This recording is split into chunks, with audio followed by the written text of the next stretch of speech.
Welcome to Mastering Fundraising, a podcast for nonprofit leaders of all titles and all experience levels. Mastering fundraising endeavors to cover the most important fundraising topics with the goal of helping the audience reach their full potential as fundraisers. This podcast will share stories, tips, and guidance on the most important elements of fundraising. If you want to earn an advanced degree in fundraising, this is the podcast for you. Mastering Fundraising is a collaboration between Fulcrum Nonprofit Leadership and the 5-Tool Fundraiser, two leaders in providing relevant and expert content to fundraisers and nonprofit leaders. Without further delay, let's jump into the current episode. Please join me in welcoming your host for today, Chris Looney. Welcome to Mastering Fundraising, a show for nonprofit leaders of all titles and all experience levels. My name is Chris Looney, and I have the good fortune to be your host for this deep dive into fundraising. Our show endeavors to cover the most important fundraising topics with the goal of helping the audience reach their full potential as fundraisers. And I always say, let's remember that if you're staff in a nonprofit, the expectation is that you are a fundraiser, even if your job title doesn't necessarily carry the word development or advancement. All of us that are working in a nonprofit have an opportunity to lend some strength and help the fundraising process. And this is especially true of those of you chief executives and executive directors out there who can do a lot of good in the fundraising arena. Today, we're super pleased to welcome John O'Gorman, one of the most respected and successful fundraisers I know. The topic of our conversation today is about donor engagement over an extended period of time. So welcome to the show, John. Thanks, Chris. Happy to be here. Good. Well, it's wonderful to have you. We're looking forward to learning from you and taking advantage of the very significant experience and expertise that you have in the field of fundraising. I know currently you're the Senior Vice President of Development and Community Initiatives at Forest Park Forever. And once upon a time, we used to work together in a large consulting firm, but I don't want to spoil any of what you might be able to share with our audience. So if you don't mind, take a few minutes to introduce yourself and share with us a little bit about your leadership journey. Sure. Well, thanks, Chris. I where I am today is in St. Louis, Missouri. I am the Senior Vice President of Development and Community Initiatives for an organization called Forest Park Forever. Forest Park Forever is a conservancy 39 years old right now, and has what we do is we work with the city of St. Louis to restore, maintain, and to do some programming in Forest Park. Forest Park is the 1,300-acre city park, which is kind of right in the center of St. Louis and is the home to the St. Louis Zoo, the St. Louis Art Museum, the History Museum, Science Center, and many other great attractions. But beyond all of that, it also is a place where a lot of people come and really enjoy St. Louis. To answer your question about that kind of starting a leadership journey, I won't take too long in this, but it really kind of goes back, I think, that when I left college, wasn't exactly sure what I was going to do. I was in a volunteer organization. It's called the Jesuit Volunteer Corps. And Chris, I don't know if you know this, I was in Los Angeles for that first year, and I worked with a nonprofit that worked with individuals that were homeless and helped them with employment skills and finding employment. And it was great work. I found that the people that did that were incredibly heroic people, and it might have taxed me more than I could. And what I found in that organization, the part that I really enjoyed was helping capacity build through fundraising for them. I found myself, even though my job as a volunteer was to kind of work with clients, and I found that to be great work, it was really hard because I'd help somebody and there'd be seven more people that needed help that I didn't have time in the day for. Right. But I love telling those stories and working with the development team, and I got excited about that. Um, After that, I actually did another year with that same work, that's Jesuit Volunteer Corps, but up in Northwest Alaska. And when I finished that, I kind of got my first developmenty job where I was a grant writer for a consortium of Alaska Native organizations in Northwest Alaska, Wow. and it was a great opportunity. Kind of moving past that, when I came back to what we called up there the lower 48, was had an opportunity to join that large consulting firm that we talked about, which was an awesome experience. I was with them for about 15 years. Really learned a ton, brought in some information, and then really was able to expand that, and got to kind of see all sorts of different areas of fundraising, and really helped to kind of grow with that. Um, I'm kind of going through a lot with that, but I was on the East Coast for much of that time. I had an opportunity with the firm after I'd been there for about 8 years to work with a large client for the firm that was based in St. Louis. I'm originally from St. Louis. It was a great Ah, opportunity to move back to home, even though I'd only lived here. We moved when I was 6, but it was a home base for us. We still had a lot of sure. family here, and great opportunity to come back and help that work with that client, and then also to with the firm start an office, St. Louis based office with them, Perfect. and it was great. So I did that until I had this opportunity here at Forest Park. Right. And you've been at Forest Park for, did you say 13 years? I'm in my 13th year. Yes. Amazing. Yep. Yep. That's great. Well, you've had a lot of different roles. The ones that you just described couldn't be more different. What's been your favorite and why? I'm really excited to say my favorite role is where I am now. That's And great. I think as a consultant, it was a great experience, and I worked with some really neat clients that were doing some really neat things. I think what I like about what I'm doing is I really believe in the organization and the mission of the organization, and what the park does here in St. Louis, and to kind of be able to kind of be in this capacity.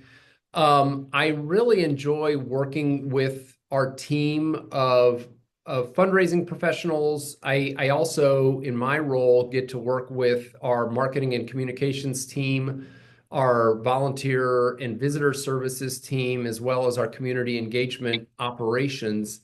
And I get to lead those teams, but then also work with some really dynamic professionals in that, and really enjoy it. No, that's great. That's great. Well, no one sort of develops as a leader alone or in a vacuum. There's always the influence of extraordinary people that raise you up, that help you find your way and learn the ropes, whatever it might be. I'm wondering who a few of those people were for you. I can that's great. I think of people that were leaders. So even back in when I was up in Alaska and I was in Nome, Alaska, the Yeah, yeah, no. a leader of that organization that I worked for, she was a terrific leader, and it was great to work with her. I mean, with the fundraising firm, and I'll happily, share. I mean, there was a lot of tremendous leaders, and one Mhm. who stands out was really Tom Cassane. He was a terrific person. He was very helpful, helped to guide me. And then a story for a different podcast actually introduced me to my wife. So that Tom has a lot of. I can't forget Tom. That's a good reason to mention Tom's name. I like And it. and then Yeah. and then and there are others, there are really others in that firm. And then I'd even say here, my uh our executive director who's been here for 15 years, so 3 years before I came on board, two years before I came on board, Leslie Hoforth, really has come. And what's kind of exciting, interesting is that when she joined our organization, she had no nonprofit experience, but just great project management skills Mhm. as an engineer who actually worked with the Missouri Department of Conservation, excuse me, Missouri Department of Transportation, leading major transportation projects, including realigning a highway that goes right through the center of St. Louis, and taking some very bold steps, but really doing a good job of listening to people along the way, Mm. and got a lot of credit for doing that project uh, on time and below budget, and then kind of coming here and recognizing there are certain skills that she had, but there's also some things to learn. She really has been a great person to work with and to learn from. That's great. That's wonderful. I can see why you've stuck around for a dozen, 13 years. That's really great. Well, in all of that leadership experience that you've had, that you've learned over the years, have you developed your own sort of nonprofit leadership philosophy, or is there something in there that, is really important for you in the realm of nonprofit leadership? I think it's interesting for me. I think I find it's very helpful for me just to get very excited and very enthusiastic about the project. And I think now that I've kind of worked for an organization that I really believe in and benefit from, I'm in the park all the time, even when I'm not working here, Yeah. and really do see that it's something that is really, it's a great thing for the community. Um, I think as a in my leadership role, as I work with other team members, I think I do want them to have that same sort of enthusiasm and that same sort of excitement. And I'd even say, as a consultant, I really tried to get that, understand what someone else's enthusiasm was, even if it wasn't mine, that I could understand that, and then try to kind of work with that and live with that. So I I I guess my that philosophy is that you really do have to kind of love what you do, and really kind of believe in that, because I think then you can be much more authentic as you talk to others about what the organization is all about. Yeah, that's great. The passion, the authenticity, that's great. Super important. Okay, well, let's jump into the main topic of our conversation today, which, as we said, is about donor engagement over an extended period of time. And I know you have an amazing story of um, a donor that you've seen develop and emerge as a major philanthropist over time, and it has been a longer term story. But I was wondering if you'd be willing to share that story again with the audience. You were kind enough to share it with me the other day, and I really just thought it was a wonderful example of what's possible when you take the right steps, you give the relationship time, and you allow it to blossom, I guess, for lack of better words. So, would you mind sharing a little bit Sure. with us about that? Yeah. So, I to kind of go back, there's a family foundation that's based in St. Louis, and it kind of was an emerging foundation at the time when we kind of first I first discovered them, but all of a sudden I just started to kind of notice on a list, and a lot of it, Chris, was a lot of research to kind of try to figure out, well, what happened here, and to look at kind of old 990s, and to kind of notice that, boy, this foundation had $10 million in it, and now it has $50 million in it. What's happened? And really it just was a good estate planning that somebody did, and two heirs of this had passed away, and then money got funneled into this foundation. And I, really tried to do work the connections of our board and our leadership and other donors that were interested to try to find a connection to this family. And one did emerge, and I was able to have a meeting with them, and they said, "Yeah, this sounds like Forest Park sounds like something that we might be interested in, and we could meet."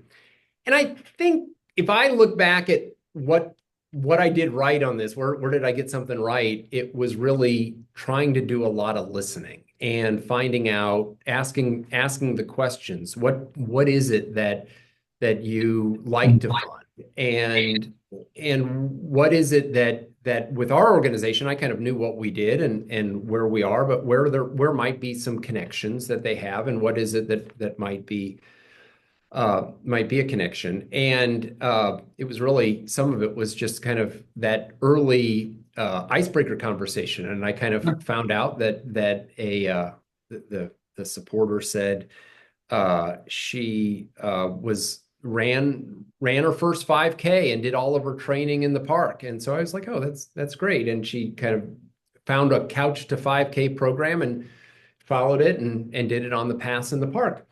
And in the conversation, she also said something that I think it was very important for a fundraiser to hear, which was that, we like to start with a modest gift and see how that goes, and then see if we can build trust along the way, and then maybe that would grow.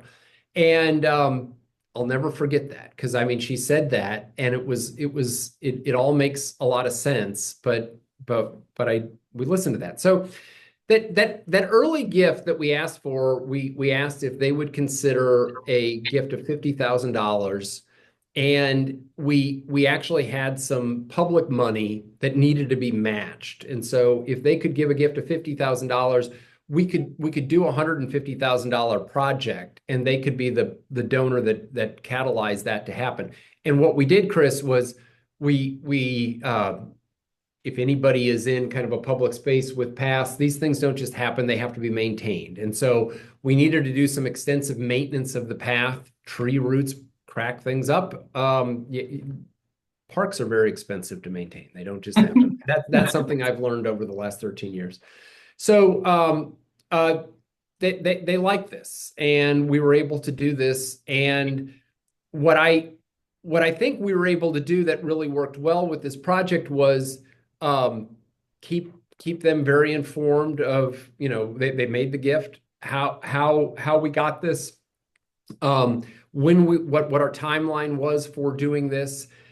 It really resonated with me about this building trust, and that we kind of needed to build trust. So we were able to do this and do this great project. I think I overthought how much this person ran in the park. I don't think that she did much of it. I think the 5K was a one-time thing, but I was really excited about it, so I wanted her to come out, and we did this. But we did a golf cart tour to kind of show her afterwards where we were able to kind of do this work on the path, and we're able to kind of talk about some other things. And a nice thing about a 1,300 acre park, there's a lot of challenges that we have. So we were able to kind of pitch some other ideas. Yeah.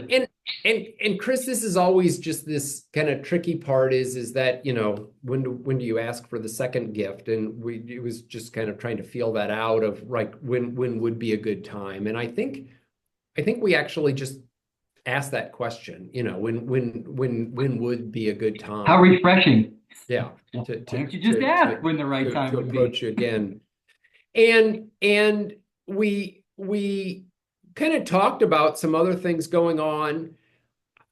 I think if there's maybe one thing that I felt I learned and that got reinforced in this was really listening along the way. And we talked about a lot of different projects, and this person said, I'm not sure this one's for me, But another organization that we funded, that the foundation funded, did something like this. You might want to go and talk to them. So Oh, I very much wanted to talk to them. And it was really about what they've learned about this. So in that project, not to get onto all of our projects, but we were creating something that we've called a nature playscape. It was a project that it's a playground, but not with any plastic materials, but more allowing kids to climb on trees and use wonderful. natural materials and do some outdoor nature-based creative play.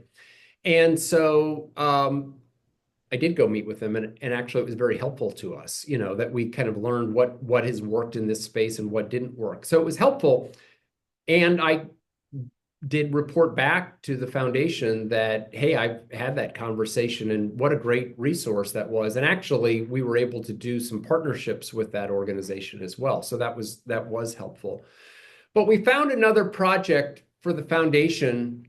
And in that case, it was something more related to kind of water and a way that we could save some money and save water by automating some inputs to a recirculating river that we have in the park. Okay.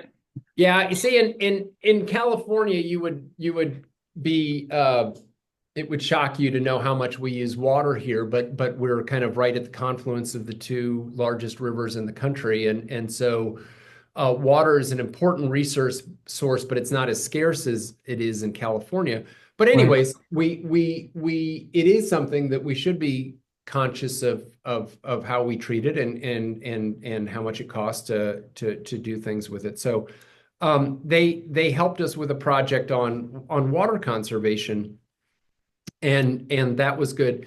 And that what I found in that project was that they're really motivated by data. And so I was Oh, able to provide, they were very impressed by how much water we would save and what the cost of that water was. And we were able to kind of report back on after we perfect. did that. That was also something that I think they were kind of interested that we were piloting that. So we were going to do it on a handful of different inputs. And if this worked, we were going to try it in some other areas. And it did. And we were able to do that.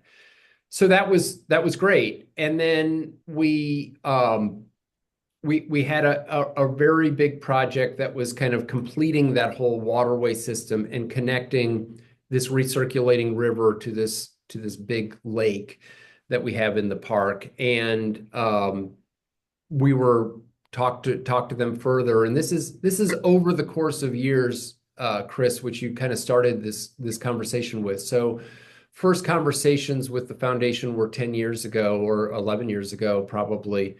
And in 2017, 2018, we did ask them if they would consider a $1 million gift towards this project. And that piece of the project was about a $12 million project. Interesting. And that was a very serious ask for them. They do have a lot of assets in the foundation, but a $1 million gift was big. And Serious they ask for agreed. you as well, right? Yeah. Yeah, it was. It was a serious ask. And so they and they said yes, to that. So that was great. I think it's good to kind of it was really important to us that we continue to update them along the way. And I kind of hate to say things didn't go as well with that project as we hoped. And one of Sure. the big challenges was we got that gift around 2017, 2018, and in 2020 the pandemic came, and we were really finally had finished all of the design plans for it, and it was going through all of the approvals, and being in a public park, we still have to go through all of our permitting and all the approvals. Right. And it ground to a halt once the Okay. pandemic hit. City agencies just weren't able to turn things around as we wanted, and it took about a year to go through approvals. And it just was important to keep that foundation informed of what was happening Naturally. and let them know. So besides letting them know the good of the path and giving them the tour of it, letting them know that we're having some challenges and this is the timeline that we laid out to you, we're not able to meet. Transparency and all of that. And they weren't the only donor we had to do this to. So we were always trying to kind of work with some of our key donors on this and to make sure that they kind of got all of this. I do want to kind of maybe a little sidecar on this was that what we were so thrilled about in the pandemic, I mean, as we were reaching out to them to say, hey, this is still a really important project. We've hit a few road bumps. Our goals are still the same. We're kind of going through with this. They actually reached out to us and said, we are recognizing that the pandemic is having a really tough impact on organizations, and we've selected 4 organizations that we think are really important to the community that are being hit, and we'd like to make an unrestricted gift to you. And they said at that time of $75,000, which was great, and they ended up making a gift of $125,000, which we were thrilled with. So I think telling our story and letting them see what we were doing was certainly helped us in ways we didn't even anticipate.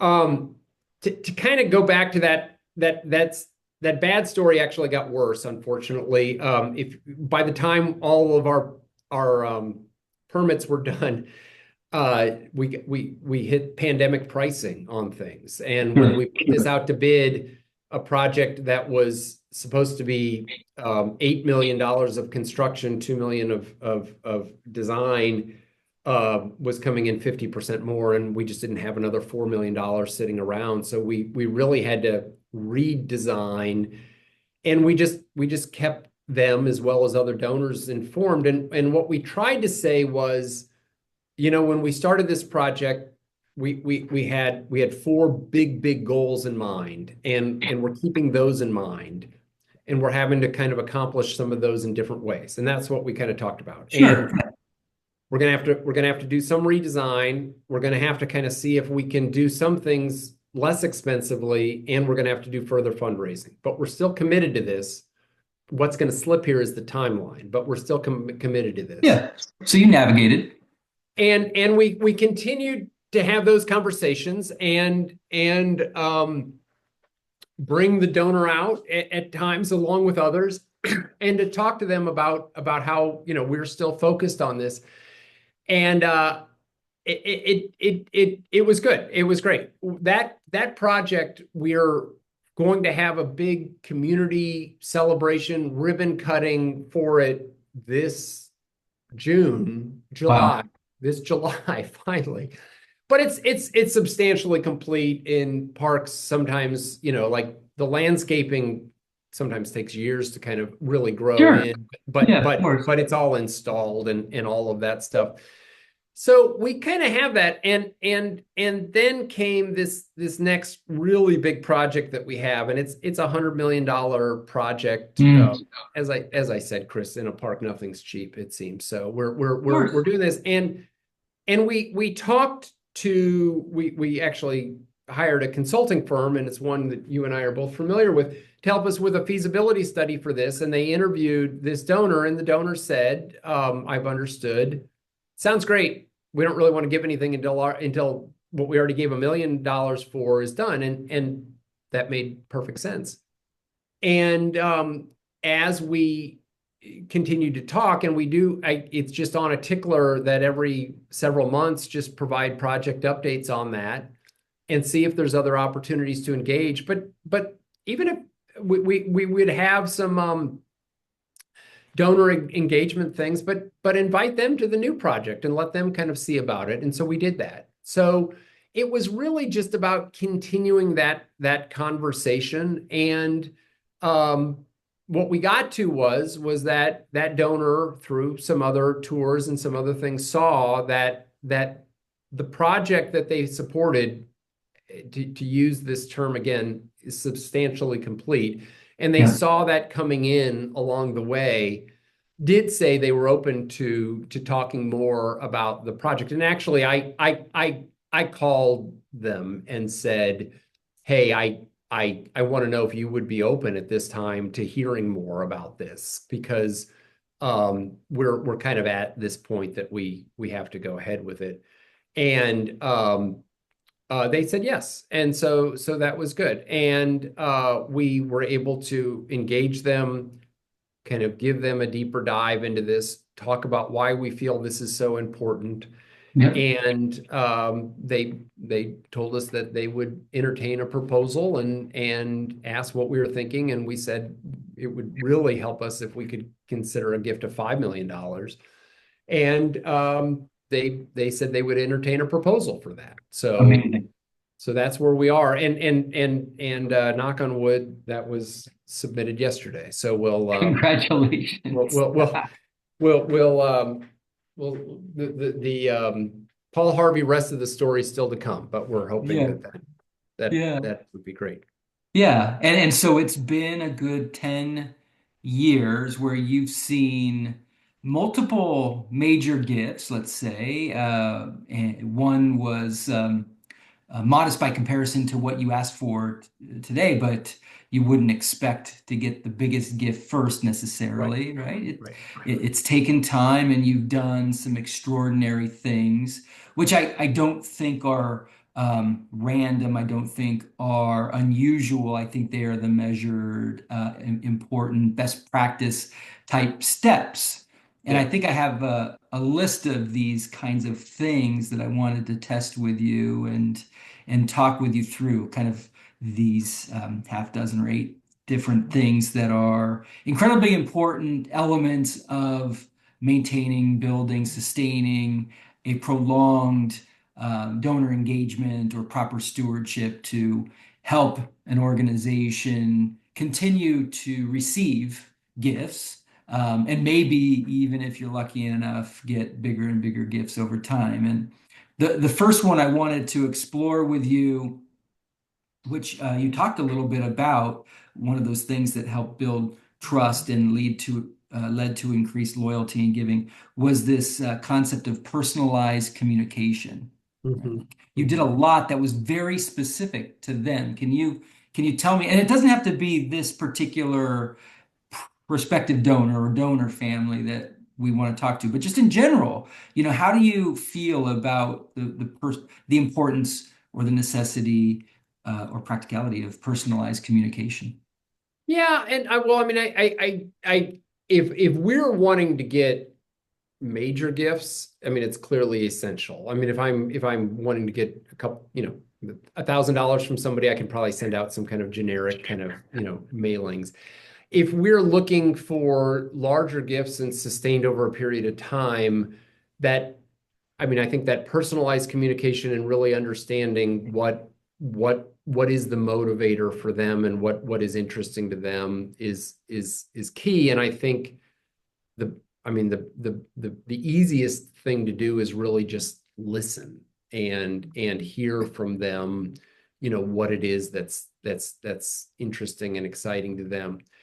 I I really like to research too. I mean, I love to kind of try to get that donor in my head by just seeing, well, what else are they funding? Why might that be? And then have that in my head of when I'm having a conversation and they bring up some things, I kind of know, oh yeah, I knew that they gave to that. Maybe I can find out a little bit more about why and what was exciting to them.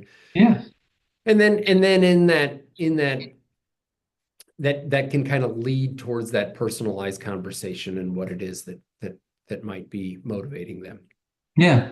Well, I think about the personalized communication in a lot of different ways. You started maybe with that golf cart tour. Maybe that wasn't the first thing, but it was an important thing for you to do with them that was personalized, right?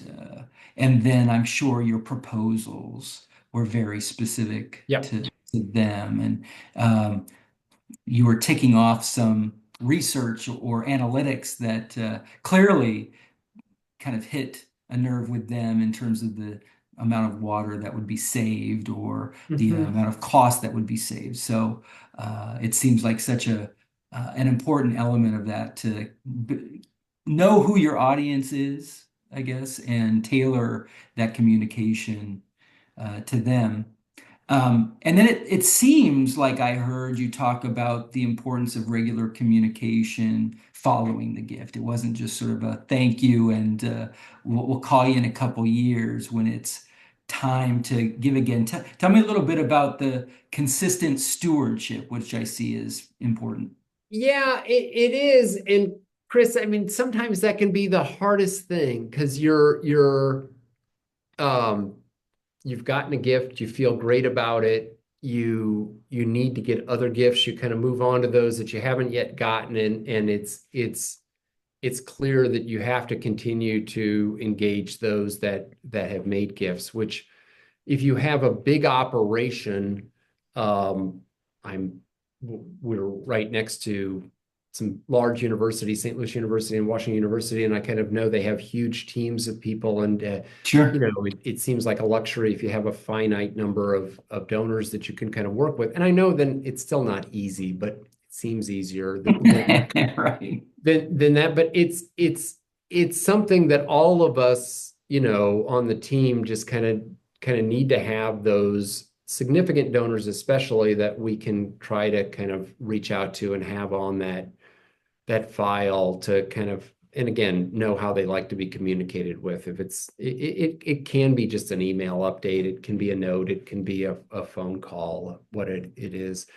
I think I mentioned, you know, leaders that were really important and influential, and what's great is that our current executive director just completely understands that in her role as executive director, she has an important role in fundraising, and that those personal touches, there are certain people that would want to hear from her, and we all could use the reminders, but if that's something that we're doing, then we're having a nice role in that too, of that outreach. Yeah, no, that's so wonderful. I get it. You mentioned your fondness for telling stories. I think you used the example when you were in Alaska, right, of helping to craft stories and tell stories, stories that probably keep the mission of the organization at the center of focus. So, when you think about these donors, what kind of stories are you trying to develop and how important are they to continue to tell? I think it's you're hearing in this podcast, I'm talking a lot, and so it's sometimes hard for me to not talk and actually just to listen. But if I'm in our different leadership team meetings and I'm hearing from, it's awesome to hear stories from our horticulturalists or our people that work in our what we call our nature reserve in the forest areas, and to kind of hear some things that sometimes are almost routine things that they just kind of say, and to stop and have them tell that story again, and then I can kind of tell the story that project that we're just finishing now. And I mentioned landscaping. You know, the team is planting 17,000 plants kind of around this lake. I mean, that's really a lot. And sometimes it's just kind of listening to these things that to our team, sometimes that it's just part of their job, but they're really great stories. I mean, there can be times that we that nature playscape that I talked about before, we intentionally bring kids in underserved areas in and do programming in there with them. And I hear from our education specialists that for some of these kids, there's a lot of sandy areas. It's the first time they've ever played in sand, and that their feet in sand, they get very excited about that. So, like, just hearing some of those things, those are great stories to kind of tell donors. So it's sometimes listening to that team and trying to kind of figure out, well, what really resonated with me that I can kind of pass along. Yeah. And it works sometimes. Yeah, yeah, well, it does. And I kind of got excited about you sharing the fact that 17,000 plants were being planted around the lake because um, I really enjoy greenery. I love botanic gardens, and so that's something that would connect with me. You didn't even know that, We had but an all staff team building thing where we went out and kind of assisted with planting. And Chris, I found out that job is not for me. I am not really good at it. But it was good team building. well, to each his own. Yeah, Maybe your job is more aligned with the Run Club, the that's right. Forest Forever Run Club, right? So good. Well, listening. We're going back to listening. You've mentioned it several times. I'm getting the strong understanding that listening is an important skill in fundraising. I know that, but I want to make sure that we're reinforcing it because it is so true. Number five for me is this idea of making donor engagement a two-way street, Mhm. not just development officer or staff member to the donor or the prospective donor, but actually a very strong give and take. And can you shed some light into how the listening part really elevates the experience for the donor? Yeah, and I think that the two-way street part kind of to me is sometimes about, what are what are the donors' goals? What do they want to get accomplished? With a Yeah. foundation, sometimes it's a little bit easier because they may actually articulate what their areas of focus are and what they're Good, trying to good. accomplish. And so reading those and then kind of figuring out how that lines up with projects that we have is a way to do that. It sometimes that comes back to that listening of just finding out from a donor that if they've made a lot of gifts around what do they think are some of the best gifts that they've made and why? What were some of the outcomes? And then try to resist the urge just to respond to say, oh, we've got something like that, but just to kind of like maybe listen to that and then remember that as you're kind of thinking about what might align and then see if that could work. Yeah, yeah, that's really good. You had talked about this donor family in ways that connected to specific projects. And it's fascinating to me that you probably talked to them about a big vision for some future of the park, but also maybe the future vision around the use of whatever project it is that you're trying to get them excited about. But both in terms of the vision and the project itself, it's interesting to me that you were pretty specific with these donors about getting them to kind of own something or connect with something very specific. It wasn't just, can we have $1 million for our campaign or $1 million because we're an important organization and community asset, right? It was actually tied to some outcome, something very specific. And have you found that to be important? Yeah, that's a good question. It feels like with the work that we do, obviously we'd love to get that $1 million that's completely unrestricted that we could do anything we want with would be great. At least in our organization, I feel like maybe there's some type of a threshold of where that is, and it's far below $1 million for us. The the that's you're asking a really good question. Like that first gift of $50,000, I think as I heard established trust, that to me meant it would be great if there was maybe just something that gift could go towards, and then we could kind of point to afterwards, you made this happen. And that worked. I think one thing, Chris, since I've been here, I mean, we've had a couple. We've been in very large campaigns. Um, so I think that's why it's kind of oftentimes been kind of a project, based focus on a lot of those things. Yeah, yeah. Well, it's interesting because it seems as though you might start with the annual gift which is more generically tied to the operations or mission of the organization, the good name and branding of the organization. And then as gifts get bigger, they get more tied to projects. And this is a season where you're building trust. And then at some point, you might get to a point where you're asking for some incredibly large gift to be put toward endowment. And maybe there's a naming opportunity, but maybe the specific beneficiaries of the revenue that that endowment kicks off every year is not specified, or you're the beneficiary of an incredibly large estate gift where they've left it to the organization to use based on what is most needed, right? So it's funny that it goes, through this testing period where it has to be more specific, tied to a project, but starts and ends with less specificity. And I don't know if that's just a common cycle for major gift donors, or not. Yeah, But that's a good. I'm glad you're kind of reminding me of something that in our the big campaign that started in 2012 when I first got here, that went through around 2017. A huge chunk of it was we were raising $100 million for the endowment.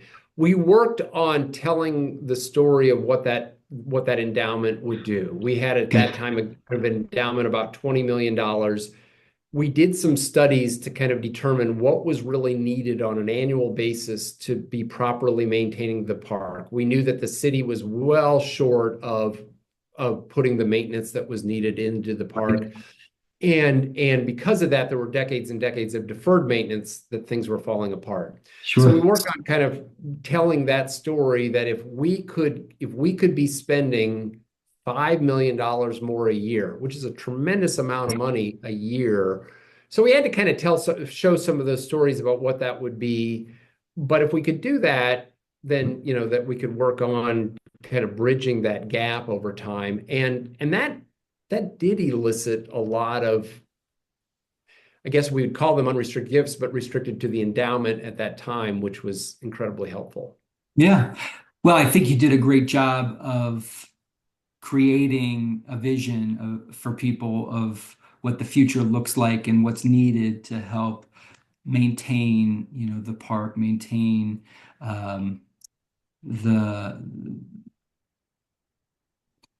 the services that you provide. So well done there.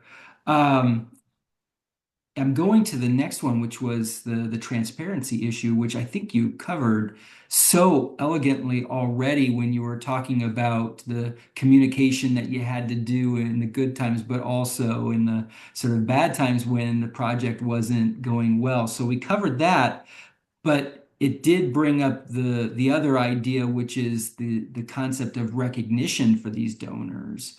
And what's your experience about how you kind of properly recognize these donors to assure that they continue to stick around and be grateful and feel appreciated and honored by the gifts that they've made?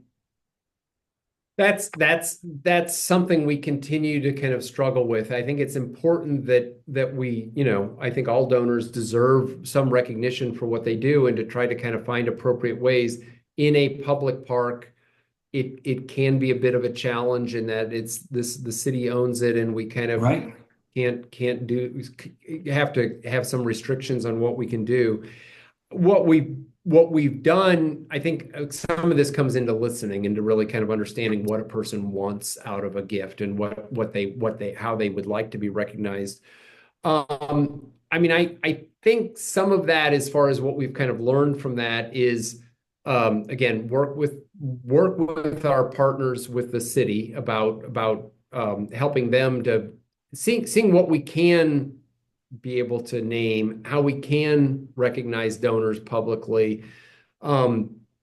Try to be creative about how we might be able to do some non-permanent recognition. So, at groundbreakings, Right. during construction of things.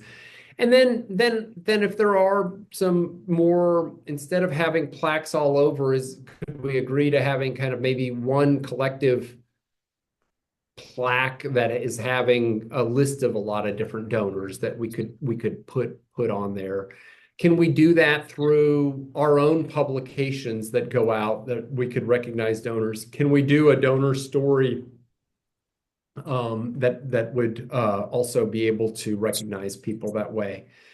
So I mean, I guess it kind of goes back one being creative, but then also just kind of listening about what is important, and if it and to know some donors it's not as important to them to be Sure. recognized. But yet you don't make the mistake of assuming it's not. You Right. try to Yeah. create some magic. And it's a good point about how some organizations are at the mercy of the conditions they're in, whether they're state-owned, city-owned, whether Yes. they're Yeah. maybe a religious organization that shies away from placing names of donors on things that are sacred or whatever it might be, or just there's not this culture Right. of putting names on things versus other organizations which will name anything that's nailed down to the floor, right? Yeah. So a little bit of everything. One of the things that I wanted to explore quickly was the idea that engagement in the organization in some way leads to greater giving. So what do I mean by that? Board members tend to give more significantly because they're so engaged. Volunteers that are leading up the dinner committee, or volunteers that are um, involved in fundraising for some activity, or called in as experts to provide guidance on an issue. What's your experience around fashioning volunteer opportunities with the goal of getting people more, kind of engaged in the mission? Yeah, I mean, it absolutely can work, and I'm going to sound like the broken record. I think is in a lot of ways is kind of really going back and kind of listening to somebody, because some people wouldn't want to ever, have much more involvement than writing a check. That organization that I kind of have started with my long story on, they really wouldn't have not wanted to be involved, but we've had a lot of others that it's been really important to see if there's an opportunity. We can't put everybody on the board, but maybe there's certain ways to involve them. In our current project that we have a lot of different committees in there. One helping us to create a business plan for it. So we've been able to bring some people in there to kind of help with that. And they've been sincerely very helpful. And they've gotten a little bit deeper involved in this, which is a great way to have them invest in the project too. So I think there can be a lot of different ways, but we have had quite a bit of success in having people join the board, becoming more financially supportive, and then becoming very deeply supportive in major gift fundraising. Yeah, that's great. Okay, so the last thing I wanted to talk about as it relates to strong donor engagement over time is this concept of stable leadership. Leadership that has some tenure, some history, um, not only with the community, but with the organization. And I knew about your 13 years, but I didn't know about the executive director's Yeah. 15. And what a wrong word, lethal. What an amazing combination of stable leadership to have to really accomplish some significant things with donors over time. And it's pretty rare. Yeah. But it doesn't mean that it isn't important. And I think it needs to be prioritized, and it needs to be reinforced as one of those more ideal and necessary conditions to really helping donors um, give to their maximum capacity to a particular organization. So, can you speak into the longevity of your team and the Well, importance? it really works for us. And I'm well aware that in our profession, there's a lot of folks that don't stay very long. And I think it would be a challenge for me to be to kind of go from to move organizations very frequently, every couple of years. I find that what you've observed and what you've said about the ability to be in one organization for a long time really does help me with the donors that I'm working with. I think they know me, they know what it's been like. I can talk about what we did over a long period of time. Yeah. And I know that is unusual, and I think that it, from somebody that has been with the organization for quite a while, the other side of it is it's very helpful to be able to have this history. And Chris, of our leadership team here at our organization, Leslie's been here for 15 years. The other senior vice president that's in finance and administration started 9 months before me, so she's in her 14th year, and our senior vice president of operations is in his 8th year. So that is a great core that we have.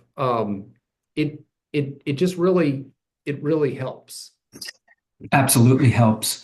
And I just wanted to reiterate it to the audience that if you're thinking about, building a strong chain that allows for major gift success to be built and sustained over time, it doesn't start and end with the stable leadership. They have to be great leaders too, but it's such an important link in that chain, along with all of the other things that we talked about today, the listening, personalized communication, meeting the donor where they are, getting them excited about particular projects, building a vision, et cetera, et cetera, et cetera. So I want to thank you, John, for helping us today better understand what's possible and what's best practice when it comes to working with donors over the long term.